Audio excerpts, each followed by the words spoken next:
Қайырлы кеш, қалқым, қалдарыңыз қалай, амансыздар ма? Даудың басы Дайрабайдың көк сиыры деп баяғы жарта сол баяғы 11 жылдан бері мұқтаждығы бітпей жатқан гүлім Болатжан. Ол үшін қарекет қоры жаман, ол үшін асар үмме берген үй тұруға жарамайды, оны ырыспала алдап кеткен, оған үкімет көмектеспейді, оған халық ақша салмайды. Оған ханшайым сияқты жағдай жасап беру керекпіз бүкіл қазақ. Ол тек қана алақан жайып отыру керек. Енді әңгімені былай бастайық. Мен негізі ол әйелдің фотосын, видеосын, ашық түрде ешқашан парақшама, постқа, сторисқа салмағанмын. Ол әйелге сбор ашпағанмын. Алғашқы 4 жанды баспаналы қылғаннан кейін 3-4 отбасына, сіздер сол отбасыдан кейін маған қаражат жинадыңыздар. Сол кезде ол әйел мына телеарнаның бәріне қызым зорланды деп шығады, маған да қызым зорланды деп шыққан. Содан кейін бәріміз қызбыз, бәрімізде перзент бар деп мен оның жағдайын сұрауға бардым, бірақ үйіне барып тұрып, сол жерде мені бір Алланың сақтағаны, оны видеоға түсірген жоқпын. Тек өзімді түсіріп сөйлесіп отырдым, болды. Содан кейін мен сіздерге естеріңізде болса, қашан, қандай ақша жиналды, бәрін ашық түрде салып отыратынмын. Сол кезде сіздер маған жинаған қаражатты мен ашып көрсеткенде, соны скрин жасап алғанда, ол менің ақшам. Ол ақшаны халық маған жинады, сен соны маған бермей атсың дейді. Халыққа өткізіп қойғаны бар. Бұның өмір сүргені, 4 бала туғаны, сол 4 баласының қажеттілігі халықтың міндеті деп санап алған өзін.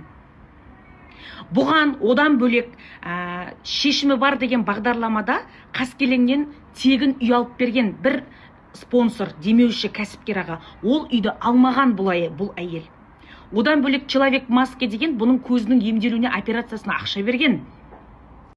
Содан кейін біз баспана іздеп шықтық. Естеріңізде ме? 12,5 миллион теңгеге біз баспана іздедік та, 1 миллион теңгесіне ішіне керек жарағын аламыз дедік. Ремонтын жасаймыз, керек жарағын аламыз дедік. Осыдан бір 4 жыл алдын ба, 5 жыл алдын ба ғой ол. Содан кейін бұл әйел жаңағындай, бұл үй маған керек емес. Маған бұндай үй алып бермей ақ қой. Құдайдан қорықсаң, маған осы үйді алып бер деп бір 15 миллионның үйін жібереді.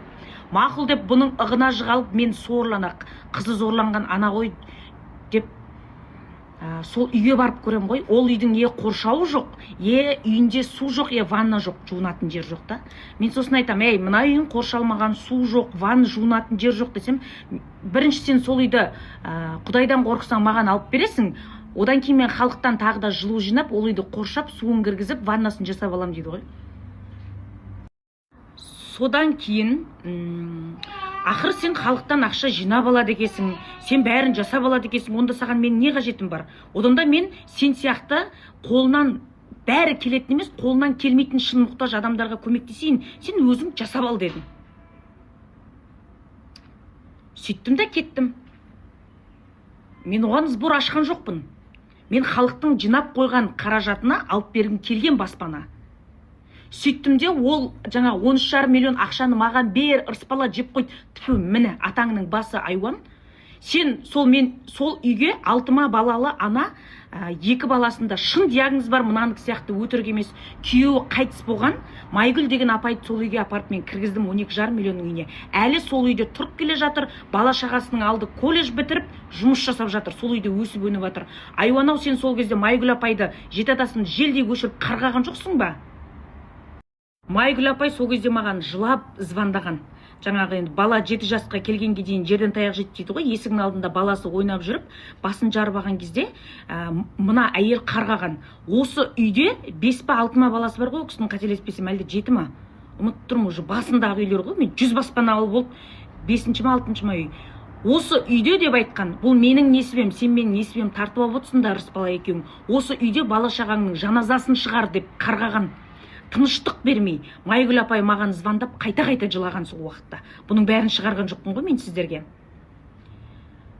Өзі орамалда, жаңа сақалды бір діндегі азамат не жазса, комментарий жазса, не дейді, ешкі, қарабет, лағнет деп, ойпырмай, кәдімгі қарғаудан бірінші орында бұл әйел. И бәлеқорланудан.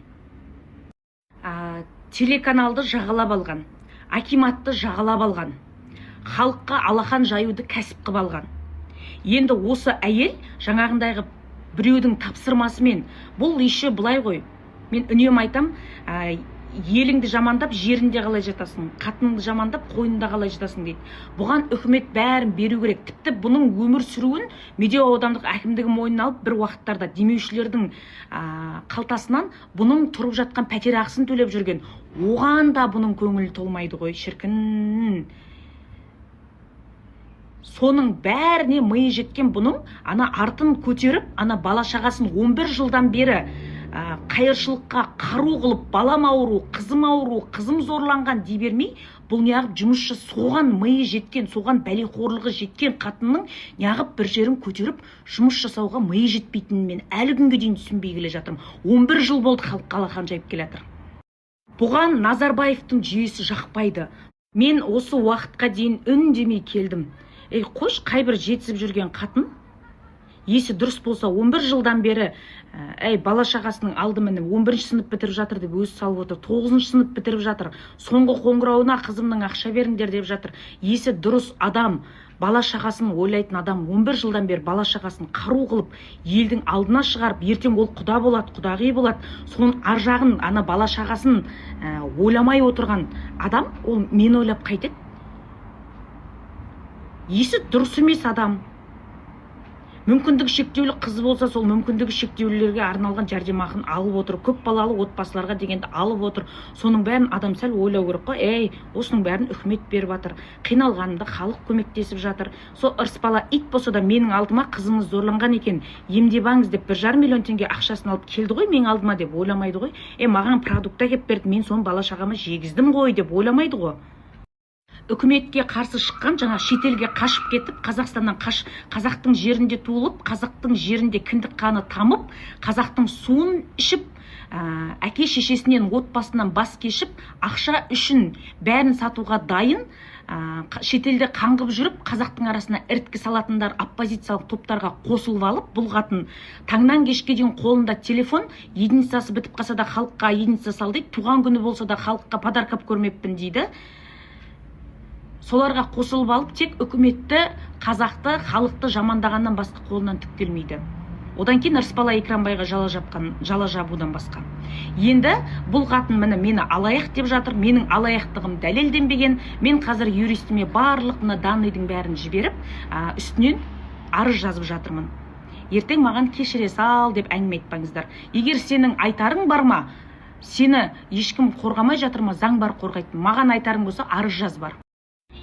Және де бала құқығын қорғау органына да мен арыз қалдырамын. Неге? Бұл 4 бала 11 жылдан бері қайыршылықтың құралына айналып келе жатыр. Егер анасы асырай алмайды ма, әкесі тастап кеткен ба, онда үкімет бақсын. 11 жыл бойы халықты сауынды сиыр қылмай, 4 баланы сылтауратып, со баланы халық үшін, үкімет үшін туғандай. Және тағы бір мені үлкен сұрақ, әлі күнге дейін шешімі табылмай жатқан. Бұл әйел телеканалдарға баруды біледі, арыз жазуды біледі, тіпті президентімізге дейін хат жолдауды біледі екен. Халыққа алақан жаюды, халыққа өзінің қиындығын шешіп беруді, қарызын төлеп беруді, единицасын салып беруді сұрайды екен. Неге бұл әйел қызым зорланды дейді? Неге қызын зорлатып, бұл айғарап шошқа тағалап отыр? Неге бұл ақша үшін солай елдің бәріне жала жауып, елдің бәріне қаралап, оппозициялық топтарға кіріп алып, таңнан кешке дейін әлеуметтік желіде халықтан араша сұрап отырады? Құлқынның қол үшін, ақша үшін, неге қызының тағдыры үшін ешкімнен көмек сұрамайды? Бұндай ананың қолында тәрбиеленіп отқан баланың болашағы қауіпті.